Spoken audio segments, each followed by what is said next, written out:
So if yoga is a part of your life pre-baby, then baby comes, yoga should still be a part of your life post-baby, when baby's out. Ladies and gentlemen, boys and girls, thanks for tuning in to another episode of Dharma Talk. This is episode number 22, and I'm your host, Henry Winslow. Now, before we introduce the guest, I just want to say thank you to another yoga mama out there, Fanny Davis, who recently made a donation to Dharma Talk to support the podcast. Fanny, thank you so much for your contribution. Every little bit counts. I don't have sponsors, so I'm paying for this project out of pocket. So if you would like to make a donation to support Dharma Talk, you can do that at henrywins.com. Thanks again, Fanny. Now, my guest this week is Jamie Rissman. And Jamie is the owner of a hot yoga, hot Pilates, hot bar studio down in Evanston, Illinois, just outside of Chicago. But more than that, what she's become known for is being an expert in adapting the Bikram yoga sequence, the 26 and 2 hatha yoga sequence for pregnant women. And she learned this through formal training, but first and foremost through personal experience. She was a dedicated practitioner and ended up being pregnant with twins and didn't want to give up the practice. Now, I met Jamie. At this point, she's got 4 children and has been through this process several times, both with herself and with other students. And when I met her and spoke to her about this at the USA Yoga Federation event a few weeks ago, I could tell that she was just dripping with enthusiasm about sharing the power of this practice, and that for women who have developed an attachment or a relationship to their yoga practice and then become pregnant, that they don't have to give it up. And I wanted to share that with my listeners here. And this is something that's never going to touch me in quite as personal a way as it has with Jamie, but I know that there are listeners out there who are either pregnant now or planning to become pregnant at some point in the future who can really benefit from hearing this story from someone who's gone through it. So we really get into the details here. Jamie talks about how to work with a trusted physician who can support you in your goals and your decisions while you still trust yourself and stand your ground. We talk about how she ended up teaching a group of 10 pregnant women in one studio before she had any formal pregnancy yoga training, and what she gained from sharing in their unique experiences of being pregnant. Then we talk a little bit about practical tips for those of you who may be pregnant soon, such as why sitting out of the first trimester of your pregnancy can actually make keeping up a yoga practice throughout the rest of the pregnancy much more difficult. And I won't spoil the surprise, but Jamie shares her number one piece of advice for women with a dedicated practice who've just become pregnant or intend to become pregnant in the near future. So stick around through these announcements and we'll dive right into the interview. Dharma Talk super fans, I know some of you have been asking about this and waiting for it, so I'm excited to announce that our Dharma Talk shop is now live. And this shop is in partnership with We Are Yoga. Check back to episode number 3 for my interview with the founder, Will Jones. They're doing all kinds of fun stuff, not just with products, but with events and retreats and all that good stuff. So go check out the store. We've got t-shirts, hats. By the time you're listening to this, there may be some leggings up there as well. And you can get 10% off your order with code HenryWay. That's not just on the Dharma Talk stuff. That's on the entire We Are Yoga website. You get there through henrywins.com/way, W-A-Y, or you can navigate through weareyoga.com. If you're looking to rapidly advance your yoga practice in a short amount of time, or your understanding of the subtler practices of yoga, consider applying to the Labor Day immersion at Lighthouse Yoga School. Jared McCann, Aviad Sasi, and I will be leading this 30-hour, 4-day intensive yoga study to help you advance your asana practice, to be sure. Lots of classes and focused posture clinics. But more importantly, there will be a group sadhana every morning. And it's our goal that you'll be able to walk away with a spiritual practice that supports you for the rest of your life. So get the details on that and sign up at henrywins.com/events. What's your purpose? What's your vision? What mark will you leave on this planet long after you're gone? I'm Henry Winslow, and you're listening to Dharma Talk, the only podcast where I interview inspirational yogis on how they're changing the world in their own unique ways. Whether you're still searching for your purpose or already walking the path, I hope these stories get you excited to live your Dharma. Hello, Dharma Talk community, and welcome back for another episode. Today, I've got on the line Jamie Rissman. Jamie is a yogi and a mother who has practiced consistently through all 3 of her pregnancies and the births of her 4 healthy children. After experiencing the positive effects of practicing pregnancy yoga herself, Jamie attended the Rajashree Pregnancy Guide at the Kripalu Institute in 2010, where she learned to skillfully integrate safe prenatal yoga postures and their prescribed modifications into the regular Bikram yoga sequence. Now she inspires other women to continue their practice and meet the physical, mental, and emotional demands of pregnancy, birth, and motherhood. Jamie, welcome to the show. How are you today? Hi, thank you so much for having me, and I'm doing well. Thank you. Yeah, you bet. I'm so excited to have you on. This is a topic that I know next to nothing about, and I'm sure there are many listeners of this podcast who either have been pregnant or intend to become pregnant at some point in the future. So I'm excited to dive into all this knowledge that you have to share. Great. I'm excited to share. Cool. All right. Well, I always start with the same first question with all my guests, and today will be no different. That question is this: what does the word Dharma mean to you, and what is your Dharma as you understand it today? Gosh, I feel like our Dharma, just like anything in my life, I have to revisit on a periodic basis, whether it's every 3 weeks or every 3 months or every 3 years. But currently, I feel like my Dharma is a little bit more clear to me now than it ever has been, in that my balance in life is super important. Being a mother, being a wife, being a yoga school owner, being a yogi, and when I'm not pregnant, which I'm done with that, being a competitive yogi. So, many different hats that I wear.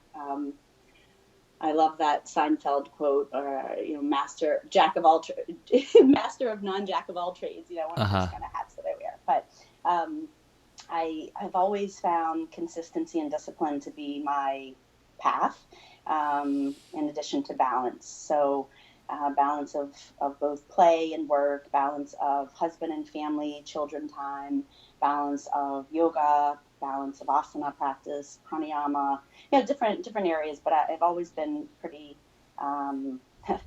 for lack of a better word, balanced as a yogi. So, well, I love that you said that you have to kind of come back to that and recheck every so often, whether it's 3 weeks, 3 months, 3 years, like you said, because balance is one of those things that as it slips away very gradually and incrementally, if you're not keeping your finger on the pulse, it can be easy to miss the mark and realize that things have gone off balance. So that's a smart kind of strategy to intentionally come back to that and revisit it and make sure that you're okay with where you are right now. Yeah, definitely. I don't think anything's constant other than that one saying. We can count on that. So. Definitely I like to revisit. When you think you have your mind on it, something clears up a little bit and you're still not struggling, but still trying to figure it out. Crystal clear is really hard to get. Well, here's one thing that I'm sure has changed quite a lot over the course of your practice and your journey through all of this yoga. And that's the actual act of your practice. I mean, that's one thing that we've talked about, already with your intro, is how to modify the postures and the sequencing for your practice when you're pregnant. So I'd love to hear a little bit about how you first got into yoga and then how your practice has evolved over time through these different phases of your life. Can you kind of walk us through that evolution? Sure. So that's about 13 years of an evolution. So yeah, we'll go through it briefly. These milestones. My left quadricep tendon tore in 2004. Um, I had been a competitive gymnast for several years, and after just many years of tumbling in gymnastics, I just blew out both knees and stopped doing gymnastics for a long time. Started getting into triathlons. All the while I was living in New Orleans, so swimming, running, and biking in the New Orleans area. And then all of a sudden one day I got hit by a car, and the affected knee, the knee that always gave me a lot of trouble through gymnastics, it got lodged between a dashboard and the little lever that you pull the seat up in the car. So I was actually on the way to a race, an adventure challenge race where you had to have two partners, and we had to de-qualify ourselves, which was a huge bummer because our team had been training for so long. But nonetheless, after that car accident, I did tons of therapy, tons of therapy. Didn't work, so I ended up having a what they call a lateral release, where your kneecap it's shifted over to the side and they want to bring it back to the center. So I had a procedure done, and about 5 weeks later, I did something that I thought I could do in my sleep, which is a cartwheel, and I pulled the wrong area and popped my tendon. So probably about 10 months after that, living in New Orleans, Hurricane Katrina, not even 10 months. Let me go back, maybe like 3-4 months. Hurricane Katrina happened, and I was living in New Orleans, so it was disaster zone, and I knew in my mind and in my heart that I could not wait and sit and watch all of this stuff get cleaned out and drained and yada yada. So I moved myself to Chicago. I took everything that I could with long sleeves in the dark, so we had no electricity, and moved myself to Chicago. And it was there that I found a Bikram yoga class that sitting in fixed firm, it was tears from my eyes and looking at my instructor like, don't come over here. Don't come near my mat. This is the most that I can do. Don't tell me that I can get all the way down. But it was fixed firm that really drew me into the yoga practice. And it was an injury that brought me to yoga. All the years prior, I had been extremely active between cheerleading and track and gymnastics, and a competitive swimmer. So I was always in tune with my body. I was always interested in how I could get more, I guess, stronger, but also more advanced in whatever sport that I was competing in at the time. Just always competitive. So having that injury, having Hurricane Katrina, I always believe in my heart sometimes there's a disaster before there's a blessing, placed in front of you. And one of those blessings was my husband bringing me to this yoga class. So another blessing. But so that's how I got into the yoga, and I continued practicing yoga. This was, let's say, catch you up to 2005 when Katrina happened, and I moved to Chicago.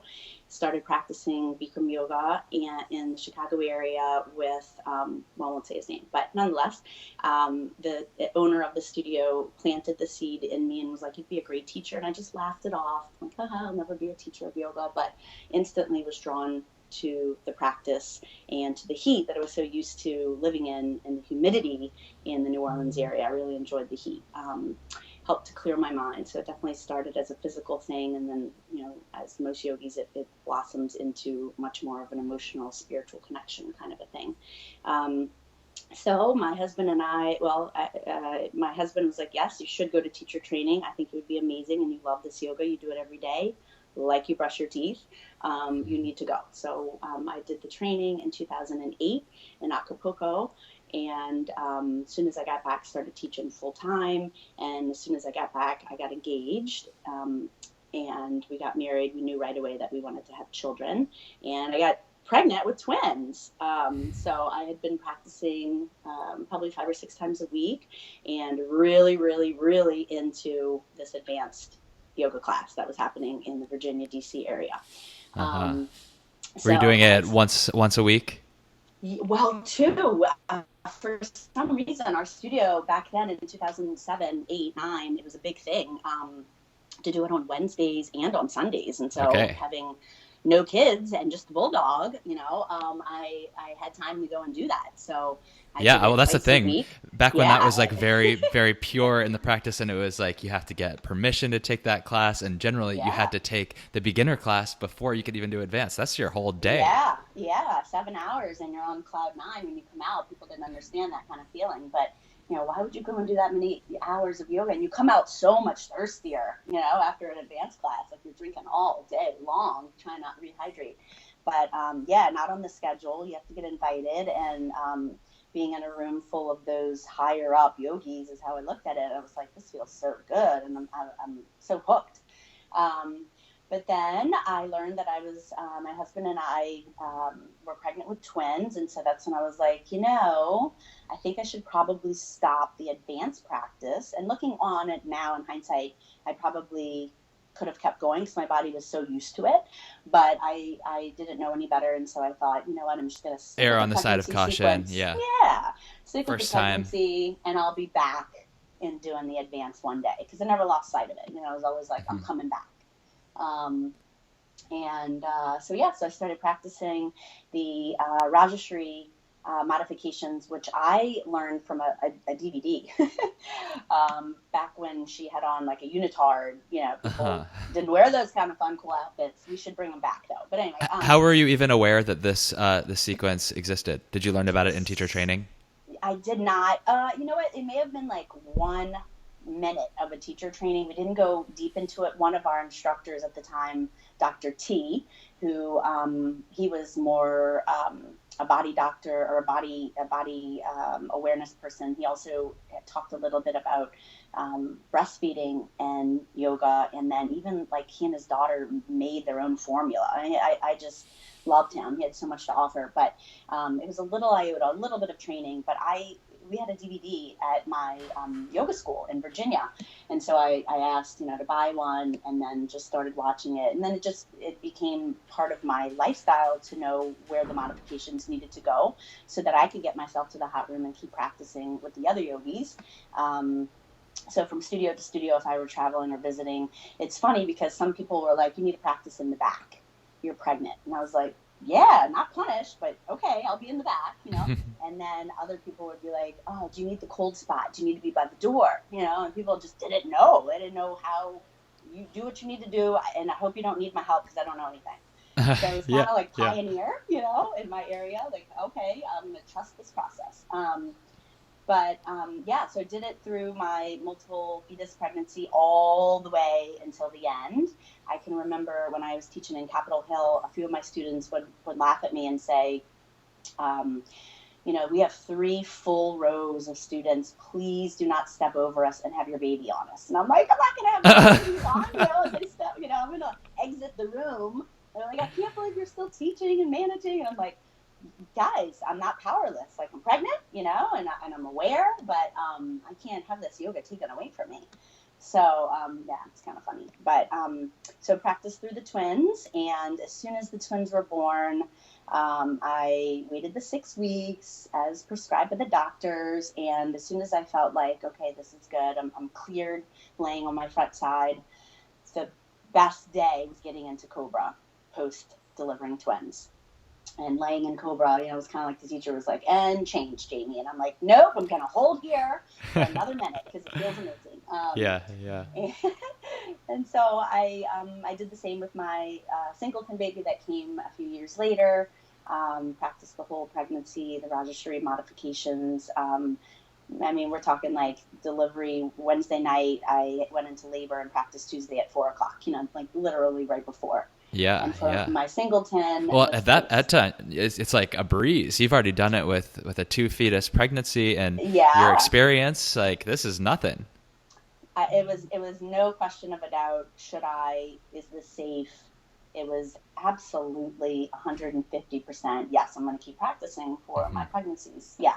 And then this most recent one, I guess about 2 years ago, I just got hooked on inversions and handstanding. And I knew I had done it several years back in gymnastics. I couldn't figure out what muscles I needed and how I could get it back. So once I got my handstands back, I was like, I'm going to see if I can handstand through this whole 10 months.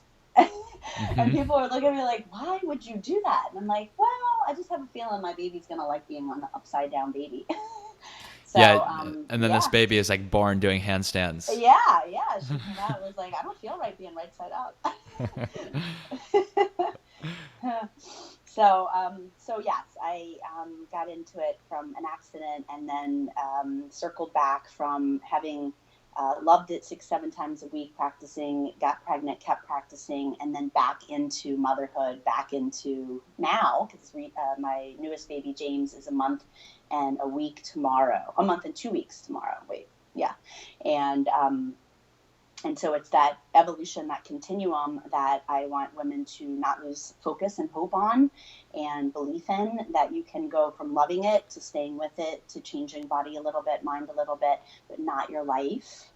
And then getting back into it post baby, back into motherhood, and back into the beginner's Bikram class, Yeah. and not lose sight of that continuum.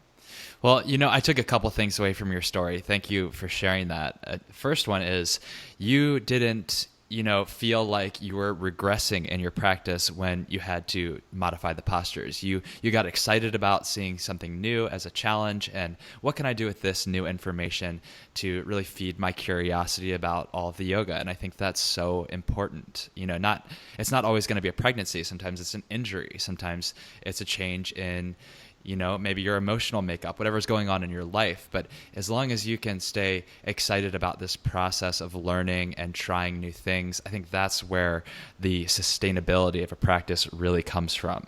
So I have to agree with you on your whole attitude about that. And then the second thing is I couldn't help but notice that you kind of highlighted these moments along the way where people didn't really know what to do with you when you were pregnant, and just kind of like, okay, I'm going to back off and try not to do anything dangerous and let you be the person in charge. And I'm wondering, did that have anything to do with your decision to kind of move forward and share what you learned with other women? Yes. It's funny. One of many of your interviewed, of your podcast people that you've interviewed, I have connected with in different times of my life. Kind of like when we started out, I revisit where my goal, where my path, where my dharma is. But way back in, I guess, 2010 or 11, Hargaben and Sirium were opening Bikram Fairfax. And we waited for this amazing, beautiful studio to open. And right after it opened, I mean, everybody in my area had drank the water, and there were like 5 or 6 women pregnant. And Hargaman was like, I really want you to lead a class for those that are interested in becoming pregnant or those that are currently pregnant. And I'm like, me? What? Okay. And he's like, well, yeah, you've done it. Yeah. And this was before they had their baby, and Sirium hadn't been pregnant yet. And I'm like, well, okay, let's do it. I'm not, kind of learn as you go. And then after that, another opportunity when I was teaching for another studio, another Bikram studio. Neither one of these carry the name anymore, but it's a hot or whatever. But Yeah. they also asked me to teach a hot yoga class for pregnant women, and there were 10. It was like multiplying. I mean, that's just unusual, very rare to have that many people pregnant that practice Bikram and that were not either scared or a little bit on the fence. Or it was like, this is amazing. This feels so empowering for me, and also to give back to these women that have questions and look to me like, you've done it before. You may know not everything, but maybe you can get me an answer. You can go to the source, and you get the answer if you don't know it yourself. So definitely a learn as you go experience, because each pregnancy is so very different from each one. Just because you were this way does not mean that you're going to be the next, the same way for the next pregnancy. So having to teach 5 or 6 women, and then again 10 women a few years after that, it was amazing to just sit back and listen to each and every one of their stories, from doctor's visit to delivery to getting back in post-delivery to breastfeeding to who am I going to go to my pediatrician, just like questions that kept people that were a little bit ahead of my pregnancy or a little bit behind my pregnancy got to listen in and know what was coming, or to provide information for those that they haven't reached that trimester yet. And it was just amazing to have, it's a knit, it's like a small group, small subculture really of people that have answers for you. And so they've experienced it themselves. So it was kind of like our little girl tribe. We were able to keep information within these walls, but keep our practice going the whole time, which was really instrumental, I think. Yeah. Me. Yeah. And did you find that that the healthcare professionals that were also supporting all of these women and yourself, were they supportive of continuing the yoga practice, or hesitant, or a mix? It's a mix for sure. When I lived in Virginia and decided to go to teacher training in Acapulco, I needed a medical clearance. And I didn't have any doctor. I just had an OB. Thankfully, practicing, yoga, I just stayed healthy, other than my rehabilitating my knee. Well, all my life I'd been pretty healthy, but I needed a clearance letter saying that I was in good health to go to this 9-week teacher training, and I had nobody else to reach out to but my OB. I thought, well, she's been seeing me for a year and she knows my health and she knows that I practice with Bikram, so I'm going to ask her. And she wrote the note. Well, after I got pregnant, I went back to her and said, that teacher training that you signed me off on, I'm pregnant. Can I keep practicing my yoga? And she's like, ooh, well, I don't know. You're going to have to just listen to your body. I'm not really sure how I feel about that. But this is when you're in a clinic, you have to see all 5 of the doctors. That way, the day that you're delivering, if it's not that doctor, you're not like, who is this person taking my baby and delivering my baby? I have a big surprise of that doctor's face. But of the clinic of 5 doctors, only 2 were a little wish-washy. The other 3 were like, yeah, no, I don't think you should stop. I think you should keep practicing your yoga. Just take breaks, stay hydrated, leave the room if you need to. And I was like, yes, I'm going to side with these 3. These other 2, one included, who wrote my clearance and had known my health and my dedication to my practice. But she straight up said, I don't know enough about it. Get me information. Right. And so I was like, well, I'll get you the information. You can even come to my class, and check it out yourself so that you can also give people info. But then amazing. when I was pregnant with my twins, I had to see a high risk doctor when you have multiples. And my particular type of multiples, they were feeding from one fetus. So at any point, one of the twins could steal more nutrients from the other twin and vice versa. And then one of the babies wouldn't make it, perhaps. So every 3 weeks, we did an anatomy kind of check just to make sure each fetus was gaining and growing. And the high-risk doctor apparently goes to 3 more years of school. And he was like, whatever you're doing, please keep doing it. And while you're at it, go down each one of these clinic doors, knock on the door, and tell them the practice that you've been doing. Mm-hmm. I was like, wow. And he's like, you're sitting here crisscross applesauce reading Life. I'm like, well, what else am I supposed to do when I'm getting, monitored? And he's like, and they're moaning, they're holding their back, and they're leaning, hunch forward, and this and that with their legs. And I just found it kind of funny. Like, well, I'm not going down there. Tell these ladies, I don't want to subject myself to that. Yeah, I was sitting in Lotus and telling these people that, So, so yeah, it was definitely. But you did. I mean, you didn't go to those women. You did end up going and teaching all of these other women about what your experience was. Definitely those that came through the yoga doors. I did as much as I could, and if I didn't have an answer, I'd source it out, and sometimes the answer came back as we don't know, and then other times it came back as, okay, well, I really wasn't like hoping for those words, but thank you for getting the information. Just to provide, to be a source felt good. Yeah. And that's a good distinction to make. I mean, you're not evangelizing yoga to every person you run across on the street. It's the people who come to you curious and looking for new information. So, yeah, right. Totally different situation.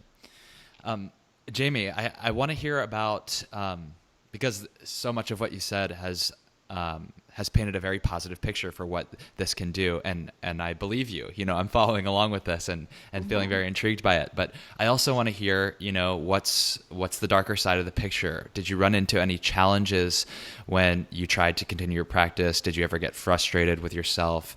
Internal, external resistance along the way? there, I think, is always a turning point in pregnancy, where as soon as you start getting used to something, um, it changes a little bit. Or as soon as you wrap your head around accepting something about your body, um, something goes and changes in your pregnancy. So, for example, in the very, very beginning of your pregnancy, you're trying to figure out what prenatal vitamin I should have.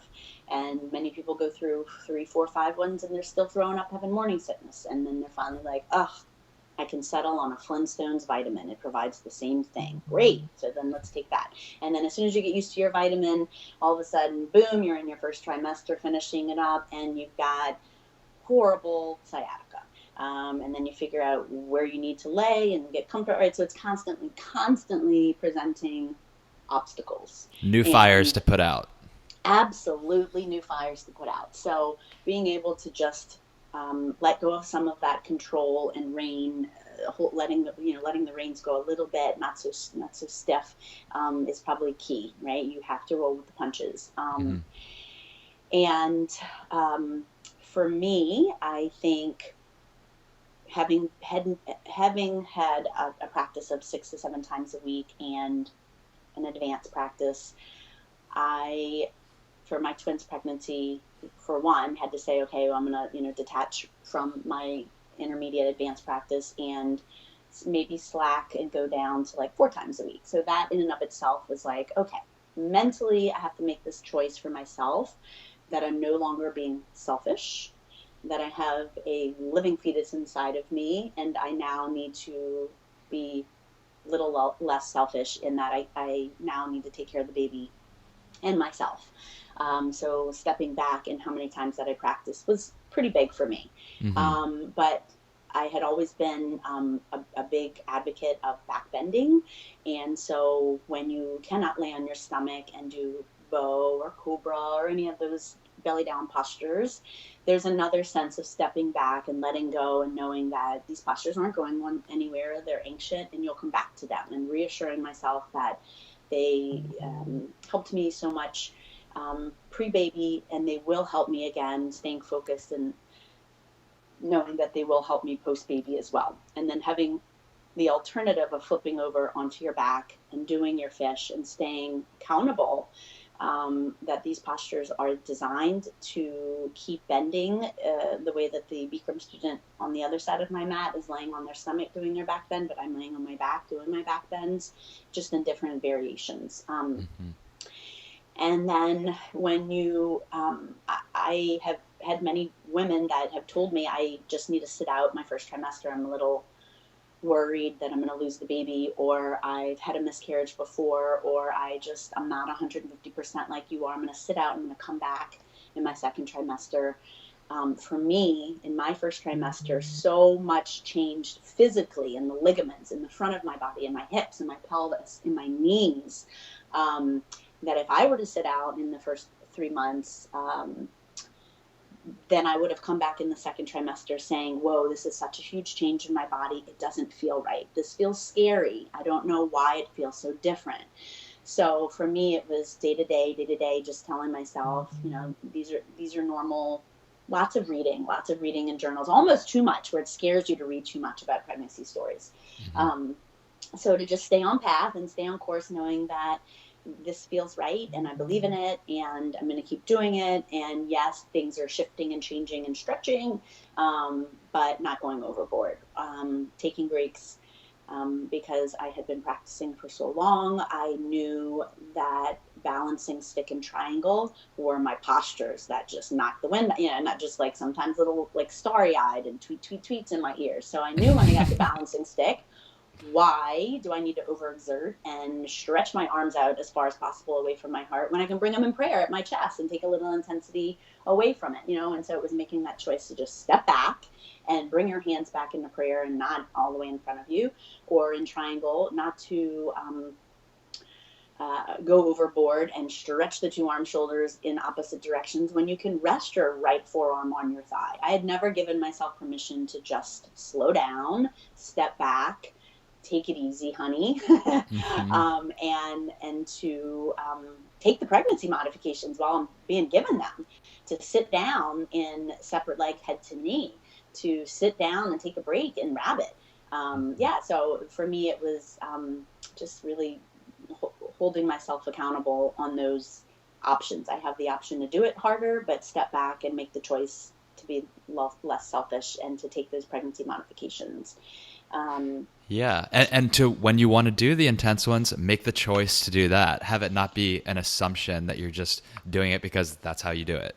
that's You right. know, and I think it all comes back to that same point that you made at the very beginning of our conversation. Like, it's about checking in along the way. And if you just remove yourself from the entire situation, then that's when things slip away from you. And then you've gone too far and it's impossible. It's overwhelming, intimidating to get back in. If you stay along, keep checking in, periodically, regularly, then all the change seems much more accommodating or Yeah, more accommodatable. realistic. Yeah, Yeah. I agree. And it also reminded me when you just said like you're enjoying all these modifications, like you have the option now, use them. I Yeah. remember I met Craig Villani at Benjamin Sears's retreat center, Lux Yoga, many years ago, and Hmm. he was talking about how when he learned the pregnancy series, he was like, "Oh, I just want to do this all the time." Yeah, it's funny that you say that. My mom enjoys doing only the pregnancy modification. And anytime she's visiting me from New Orleans, she's like, "Do you have that pregnancy class here?" I was like, "Yes, but you're coming to the beginners. And are you pregnant?" She's like, "Well, God, no." "Well, then you can't practice the pregnancy." "Well, why not? It's easier." I'm like, "No, don't say that. It's not easier. You start carrying 30 to 45, 50 pounds and coming up in second set and third set awkward." And she's like, "You're Yeah, there you right." go. Yeah. Okay, so I want to kind of give you an opportunity to share a few tips for anyone who's listening who may be just getting, maybe just found out that they're pregnant or is planning on being pregnant soon. What's a piece of advice or guidance? It doesn't necessarily need to be tactical. It can be whatever you feel like would be most helpful to someone like that right now. I believe if you are practicing your Bikram yoga in a hot atmosphere, the 105, 40% humidity, and you have been for a while meaning more than 6 months, and I mean regular practice, consistent practice, not like I go once a week and I only go to the 60-minute class. I'm talking like, yes, I can honestly say that I've been doing this practice. I practice 4 to 5 times a week. I practice for the last year, 2 years, 6 years, that you have to have a talk with your doctor or doctors and tell them how much you believe in the practice, how much it has helped you mentally and emotionally and physically, and if someone took this away from you, that you're not quite sure what will happen, and continue. When you learn you become pregnant, some people want to wait until they clear that first trimester because they don't want to miscarry and have everyone ask them, how's the baby, how are you feeling, and you have to, it's embarrassing sometimes, although it's never, well, I won't say never. It's very seldomly anyone's fault when they lose the baby. I hate to use the word never because never, is Right. weird. But seldomly is it the pregnant person's fault that they lost it. It was just a way in God's way to say it's not time yet, and let's revisit this again. And that waiting and hoping and going through all that process again is clearly part of the process and part of the life and part of the experience. It makes you who Hmm. you are. But if you've been practicing regularly, to just have the talk with the doctor and let them know, this is what I do. I can show you some of the postures. I know not to compress on my stomach. I know to sit out. I know to take more breaks. I know to come in extra hydrated. I'm counting the volume of waters. I always say if you have one of those hydro flasks, um, you want to stay hydrated and you probably not want it hot. So if you like cold water, fill it up and count how many measures, how many volumes, how many times you're refilling it. And it's a great way to have, doctor, this is what I've been drinking. I fill it up 7 times a day or whatever. And that way they Hmm. see proof, and keep practicing. Just start your modifications as soon as you can. It's not going to be a day where you're looking in the mirror and you're like, yes, today I look pregnant and today I will do the modifications. It's really a choice that you have to make with yourself and your Yeah. fetus. Yes, today is my day one of flipping over and doing my pregnancy modifications. And I get it. Some people need to wait until they are announcing it and sharing it with the world. And so they prefer to wait for that first trimester clearance. And that's okay. it's still super small at that point where you can totally get away with laying on your stomach, especially first-time moms that are like, well, I don't know if I can even lay on my stomach, and you've only just conceived 4 days ago. It's like a zygote. It's like smaller than a toenail. It's like, yes, you can still lay down on your stomach. But if you are in any gray area, ladies, it's not worth it. If you are 150% sure that you believe in this practice and you are a regular practitioner, keep going. Have the talk with your doctor and let them know. And if you feel like they're, maybe persuading you, it's okay maybe to find another doctor. There are doctors out there that believe in it. When I practiced with my twins, I met a lady that practiced Bikram yoga, and she was an OB, but not mine. And she wanted to write a case study and a book and just write it on every time I ran into her, what I came up with on my pregnancy. What was the story of the day? What was the feeling in my back, or if I felt like my feet were getting fat or extra veins were poking out, that kind of a thing. She just wanted to kind of clinically write each day and have people believe in this practice because it serves so many of us. And I think I told you, Henry, I'm not sure if you were there for the talk that I led at the USA Yoga competition this year, but someone once told me, when you have a baby, you have to make room in your life for your baby, meaning don't go change your whole life around and rearrange everything for the baby. So if yoga is a part of your life pre-baby, then baby comes, yoga should still be a part of your life post-baby, when baby's out, because it made you happy, it made you believe in you, and it gives you so many other confidence and self-doubt goes away, and all these things that yoga provides for us.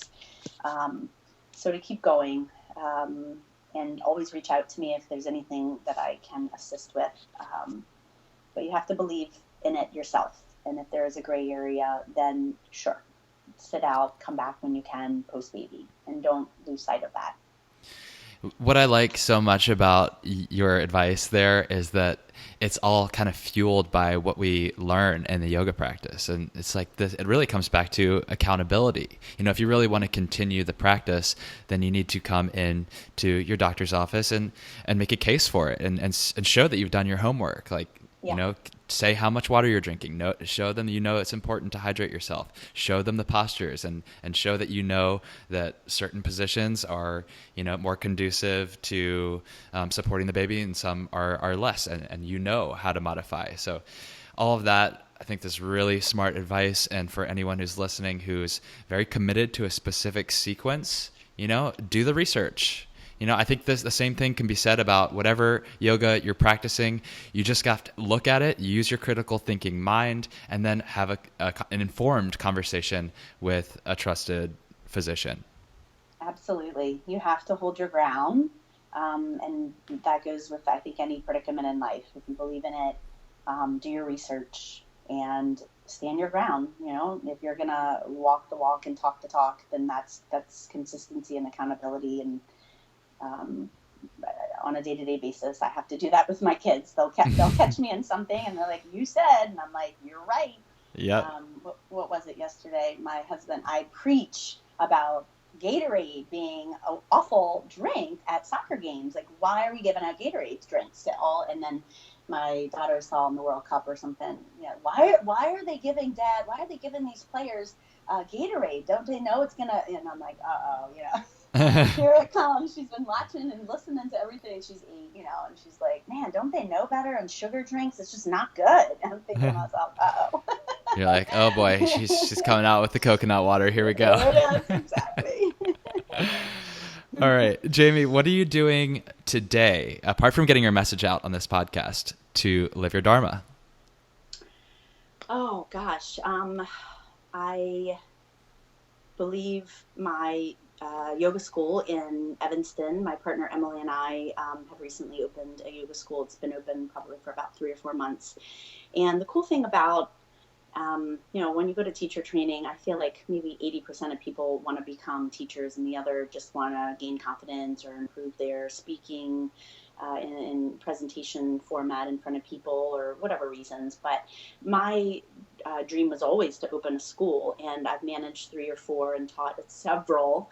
And when this opportunity came, I thought, grab it, because if you don't grab it, then things don't fall from the sky. You got to grab it. So when it became available, the previous owner had built up this amazing 10-year of discipline in a basement. And Evanston's a really cool city, the closest city to Chicago, let's say. So almost downtown, but not quite downtown in Chicago. And he decided he had reached his tenure and needed to let it go. But before he let it go, he would want to sit down with my partner, Emily, and I, and just discuss. And he said he only needed to take one practice with us to see that we loved the yoga, our discipline was there, and he could see it and feel it just taking a class with us. So he felt inclined to just hand over the key. It was turnkey op, just here you go, here are my students, and here's the key. Not take your class, but take a class with you as a student, together, right? Yeah, like take a class together. That's cool. I love that. Yeah, it was really cool, and we didn't have to say a word, Mm-hmm. But he had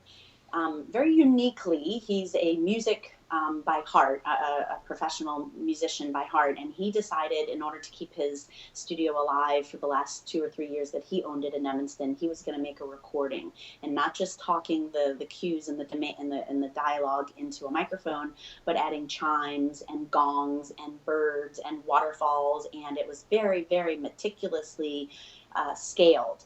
Mm-hmm. And he had run out a lot of business this way. People wanted interaction. They wanted the teacher to see the bodies, and the bodies to be seen by the teacher, and to create the dialogue and the energy in the room that a Bikram class was designed to be.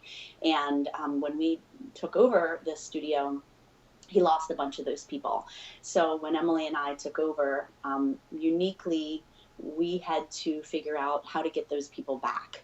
Here we are bringing back a person, a body, a guy or a girl on a podium with a microphone and leading this class. And we know you loved it before, but we wanted another shot at it. So we fished out a lot of these people that left and reeled them back in, because it was uniquely the Bikram method, the mm-hmm. same 26 postures and the 2 breathing exercises in the prescribed amount of heat for the prescribed 90 minutes. And so having, let's say, minds that have been shifted, I don't like this practice because they associated it with this man that did the audio class, we had to erase that and start fresh. Mm-hmm. You like the practice, please come back and try it. New owners, new name, new colors on the wall, some new plants, but the same yoga. It's the same sequence. So my dharma now is to see these faces of students that are either still with us or that we had to go fish back, and still build upon those students to keep the yoga school thriving. And it's very new, and we're still, kind of cultivating that. It's not nurtured fully. It's just brand new, 3-4 months that we've been open. So I feel like seeing the community come together, the connectivity that these students have seen each other from a long, long time ago. Oh, I used to see you practicing with me 7, 8, 9, 10 years ago. It's nice to see you again. And then building a buzz and an energy within our yoga school in this basement. It feels amazing to see people's faces light up, and they're like, I forgot about this practice, and I'm really glad that you guys took over. So that feels really good. I feel like my personal practice has always been my own, but when people say to me, I love the next chapter in your life, you had a baby, but yet you're coming back, or you never stopped doing your handstands, or you never stopped believing and walking the walk and talking the talk of the yoga. This is empowering, this is inspiring. So my dharma, I think, is to continue inspiring others by being me in my love for the yoga, and empowering others without sounding too boastful. I feel like that's my natural ability.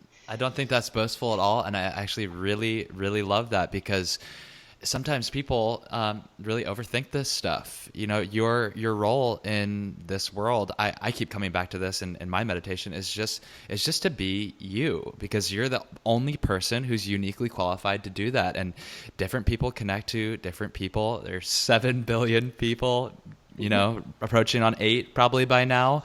And, community is just everything. And I appreciate all the work that you're doing to newly build this community in Evanston. I think it's so powerful and not boastful at all.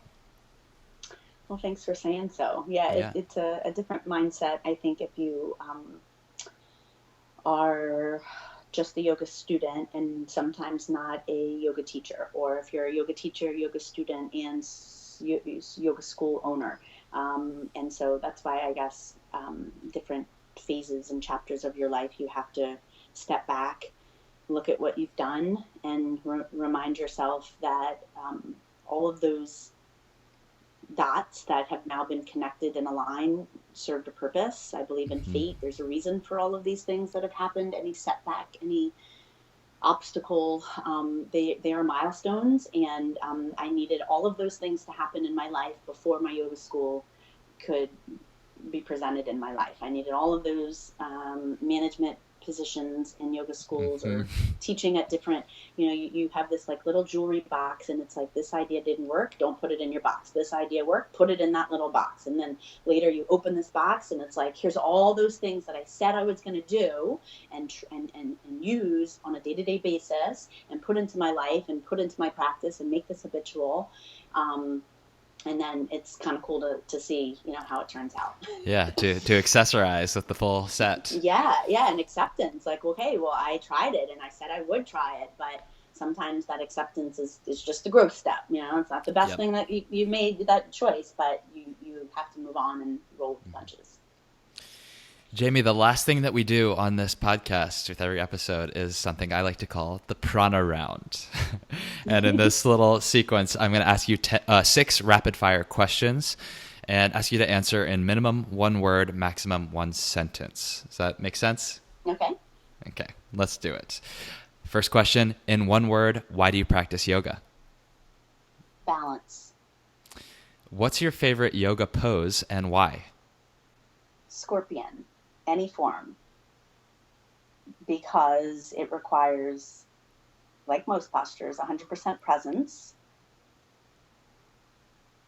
a drishti, a focal gaze like no other, which goes back to, I guess, 100% presence, flexibility and strength.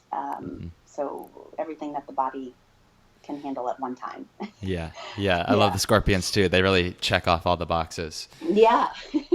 What's the single best cue or piece of advice you've ever received from a yoga teacher? I guess there's 2. Do I need to pick I'll take one? 2. I'll take 2. Okay, so one was at teacher training. A staff member, teacher, school owner told me, do you want to be perfect or do you want to be a yoga teacher? And I was learning my dialogue and I was beating myself up about the a, ands, buts, does, little small words, prepositions. And she told me that. And I looked at her and I said, well, I want to be both. And she said, okay. And I said, I'm going to go with a yoga teacher. She goes, then shake my hand and let's move on. You've got to get past those little small things. And I was like, bling, the light bulb. Thank you so much. Done is better than perfect. She made me pick, And so now it's like, well, I don't even use the word perfect. I tell my kids all the time, let's just work with progress, progress from last week, progress from last time. And then the second one would be, someone shared with me, I need you to teach differently than you practice. And I was like, what? Well, why wouldn't I give everyone all the tips and they're like, sometimes you have to fail to learn. Don't give them all the tips. Just give them your skillful wording and articulation and just give them the dialogue, give them the class. Don't give them everything of how you practice. I was like, why? And they're like, well, maybe like 20% of the community practices the way you practice. I'm like, oh, okay. And if you flood with too much information, nothing lands. That's right. That's the other part of it. So letting them fail, letting them fudge the grip a little bit and fumble out of certain postures, but they're gonna want it more. Recommend 1 book, either modern or ancient, for our audience. Oh, okay. So my newborn daughter is taking a lot of my time But when I wake up in the morning, or if I hadn't had a chance in the morning, I'll do it at night. But I'm really into a book of mantras. When I am nursing, I can maybe get into an affirmation or a hand gesture. So there is a book of mantras. And then lately, the Book of Awakening, it's by Mark Nepo, and it's an affirmation book. So having the life that you want and being present to the life that you have. Okay. Is the Book of Mantras, is that the title? The name of it, oh God, it's a woman, her name, let's see, it's Healing. It's actually called Healing Mudras, Yoga for Your Hands, and Sabrina Mesco. I know that book. Yeah. Do you? I've seen that one. Yeah, I have not read it. I recognize the title, though. Lots of cool stuff, chakra included. Yeah, so when you're limited to the physical asana practice, there's other forms of yoga. Absolutely, yeah. Okay, is yoga for everyone? Yes. I had a feeling that would be your answer. Yes, okay. You did. Yeah. Okay, last question. Last question is, how can our audience get in touch with you, and how can we support you in your Dharma? Oh, that's wonderful. Thank you. It's a reciprocation. So I love that we can support each other. And I think one of the things that you mentioned in your first Dharma talk was the power of technology and how we can connect, because as scary as it is, people are so disconnected. And even the touch, the nurturing touch from one hand to one shoulder, or the pat on the back, it feels like it's diminishing. And it's so sad, because we have electronics and technology, and it's nice to be able to connect with someone by screen, by voice, but also in person and in touching, handshaking and whatnot. So technology is amazing, and I would greatly love to stay connected with everyone, either through my Instagram. I'm at Hot Yoga Mama.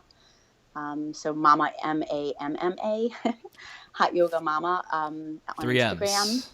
Yeah, MAMMA.